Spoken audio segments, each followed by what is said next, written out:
আসসালামু আলাইকুম। আজকে দেখাবো মুরগির মাংস ঝুরা রেসিপি। গরম পানি দিয়ে পরিষ্কার করে নিয়েছি মুরগিটা। গ্যাসটা দিয়ে দিলাম, ফ্রাই প্যানে কিছুটা সয়াবিন তেল দিলাম।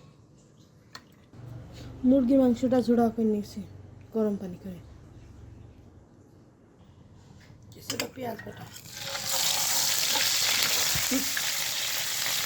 কিছুটা রসুন বাটা, কিছুটা জিরা বাটা, আদা বাটা, তেজপাতা, এলাচ, দারচিনি, লং দিয়ে দেবো। কিছুটা ধনে গুঁড়া, স্বাদ মতন লবণ, স্বাদ মতন ঝালের গুঁড়া, একটুখানি মতন দিয়ে দেবো।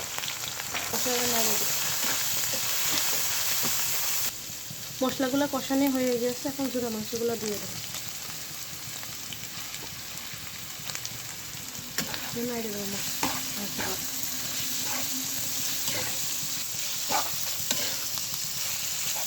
পরিমাণ মতো পানি দেবো।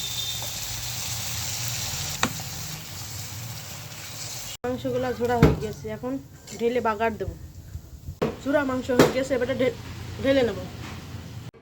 মুরগির মাংস ঝুরা মাংস হয়ে গেছে রেসিপি রান্না।